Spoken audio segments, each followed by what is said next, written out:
Bundo Kanduang kita yang kedua, Ibu Andari Gusman. Beliau ini memang sekolah di kaliber dunia dan langsung bekerja juga di forum dunia, di perusahaan yang sangat terkenal, Google, dan jadi project manager untuk Asia Pasifik berbasis di Singapura. Masih sangat muda, dan ini adalah bukti bahwa regenerasi di masyarakat Minang juga berjalan. Beliau juga adalah putri dari Bapak kita, Bapak Iman Gusman. Ya. Silakan, Ibu Andari. Ya, Assalamualaikum warahmatullahi wabarakatuh. Waalaikumsalam warahmatullahi wabarakatuh. Makasih banyak Pak Profesor Fazli Jalal sama Pak Bermalis Ilyas atas kesempatannya. Sungguh suatu kehormatan bagi saya untuk berada di sini mendengar berbagai pandangan dari para senior-senior saya yang sangat menginspirasi dan berbagi pengalaman juga dari sisi saya. Mungkin seiring dengan pandangan Pak Arwin tadi, mungkin saya mulai dengan berbicara dengan paradigma ya, kayak mungkin berbeda dengan paradigma pembangunan masa lalu, kemajuan suatu bangsa itu nggak selalu paralel dengan kekayaan sumber daya alam yang dimiliki. Belajar dari pengalaman berbagai negara yang kaya sumber daya alamnya nggak selalu berbanding lurus dengan kemajuan dan kesejahteraan negara tersebut. Sebaliknya, yang kita lihat sekarang adalah negara-negara yang lumayan terbatas kekayaan sumber daya alamnya. Contoh paling dekatnya Singapura, Korea Selatan, dan Jepang dibanding Indonesia, karena mereka menitik beratkan fokus pada pembangunan human capital dalam bentuk pendidikan dan pelatihan intensif, akhirnya menjadi lebih unggul. Mungkin perlu diklarifikasi sedikit, yang saya maksud dari human capital ini bukan semata-mata human resources. Terminologi capital ini menafsirkan bahwa manusia bukan hanya sumber daya semata, tapi merupakan investment yang berharga. Apalagi kalau kita lihat sekarang ini kan kita berada di era knowledge-based economy yang berbasis ilmu pengetahuan dan teknologi. Kita lihat kemajuan pesat dalam berbagai bidang, termasuk misalnya biotechnology, artificial intelligence, machine learning, dan lain-lainnya. Jadi era ini tuh didorong dengan kreativitas dan inovasi sebagai penggerak utamanya. Kalau kita lihat perusahaan-perusahaan dengan kapitalisasi market tertinggi saat ini, umurnya relatif lebih muda dibanding 20 tahun yang lalu. Termasuk perusahaan di mana saya bekerja sekarang, Google, yang consolidated market cap-nya sekitar 1,4 triliun USD, atau kira-kira 20.000 triliun rupiah, lebih kurang, dirintis hanya lebih dari 20 tahun yang lalu oleh waktu itu 2 orang mahasiswa. Misinya relatif simple, namun sangat breakthrough mungkin pada tahun 1998, bagaimana cara untuk membuat semua informasi yang ada di dunia, di World Wide Web, menjadi universally accessible dan useful. Mungkin dalam konteks tahun itu, ide ini nggak mudah dimengerti untuk kebanyakan orang. Dalam konteks saya sendiri, saya merasa beruntung memiliki keluarga yang nggak hanya memperhatikan pendidikan, yang sangat memperhatikan pendidikan, seperti layaknya orang-orang Minang lainnya. Dan pendidikan ini tidak hanya bersifat ilmu pengetahuan, namun juga keagamaan. Kalau di keluarga kami, sejak dini, tercipta iklim yang terbuka dan demokratis, namun saling menghargai. Seringkali kami bertukar pikiran, namun tidak ada paksaan untuk menganut suatu pendapat. Kami dibekalkan untuk berpikir secara logis dan berempati, karena percaya bahwa pada akhirnya anak pasti akan punya jalan pikiran sendiri. Kalau yang saya ingat dari kebetulan ayah saya, kalau beliau berdiskusi dengan generasi muda, adalah bagaimana kiat untuk menjadi sukses.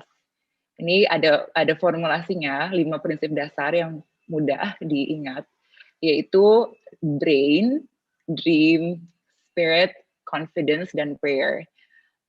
Saya akan jelasin dikit maksudnya apa ya dari 5 kiat-kiat ini. Kalau yang pertama, brain, yang pertama itu kan ilmu pengetahuan atau keterampilannya. Jadi apapun pekerjaan kita harus memiliki ilmu pengetahuan dan keterampilan yang selalu diasah agar kita selalu relevan. Cuman brain sendiri nggak cukup. kita tuh juga harus punya dream. Dream itu mungkin bukan mimpi ya, lebih tepatnya, tapi lebih ke arah visi. Visi itu mungkin kan sering diasosiasikan sama perusahaan atau visi negara.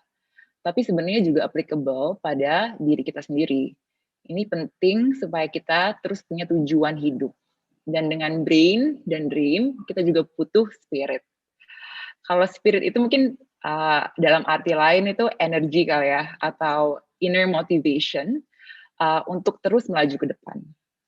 Mungkin jalan ke tujuan kita tuh nggak bakal selalu mudah, ada aja rintangannya.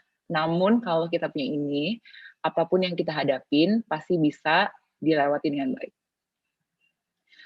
Sama juga pentingnya yaitu confidence atau percaya diri.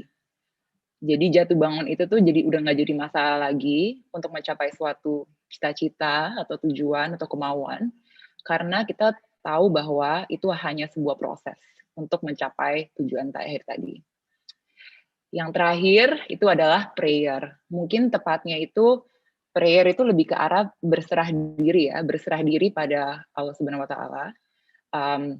Sehingga apapun hasilnya yang kita lakukan selama melakukan semua itu, kita bisa menerimanya dengan lapang dada. Untuk saya sendiri, yang saya inginkan itu kontribusi di dunia profesional. Saya memulai karir saya sebagai management consultant, dan saya stay kurang lebih dari 5 tahun. Dan setelah mendapatkan pengalaman yang memperkaya wawasan saya dalam bidang manajemen, strategi, dan operations, dengan exposure bekerja dengan berbagai klien di berbagai industri, antara lain Telkom di Indonesia, Petronas di Malaysia, dan Estée Lauder di Hong Kong. Saya ingin tantangan baru yaitu masuk full time ke industri. Pilihannya banyak ya, tetapi saya paling tertarik di bidang teknologi. Dan karena saya ingat 5 prinsip tadi, saya tahu kalau setiap langkah yang saya jalani, saya harus mantap. Saat itu, menurut saya perusahaan yang terbaik untuk saya adalah Google. Untuk saya waktu itu tidak terpikir pilihan lain, dan oleh karena itu saya tahu saya harus mempersiapkan diri dengan sungguh-sungguh. Karena saya tahu tingkat kompetisi sangat ketat dengan acceptance rate yang rendah. Namun, saya yakin kalau misalnya kita yakin sama kerja keras, pasti ada jalannya ya. Selama proses rekrutmen saya, itu juga dimudahkan dengan doa dan keyakinan bahwa hasilnya akan terbaik untuk saya. Alhamdulillah nggak kerasa bulan lalu, ya Februari, saya udah bekerja selama 2 tahun di company saya. Jadi dari semua ini bisa dibilang kalau dari sudut pandang saya, kesuksesan itu buah hasil dari upaya yang konsisten, strategis, dan berjangka panjang. Tidak ada yang namanya jalan pintas atau overnight success. Jadi sebelum saya akhiri, ya mohon maaf kalau ada yang tidak berkenan dari apa yang saya sampaikan barusan. Dari lubuk hati yang terdalam, saya ingin generasi muda maju, ya khususnya warga Minang dan Indonesia pada umumnya. Dan oleh karena itu saya hadir untuk berbagi pengalaman sedikit dengan teman-teman. Sekian dari saya. Terima kasih Andari, luar biasa ya.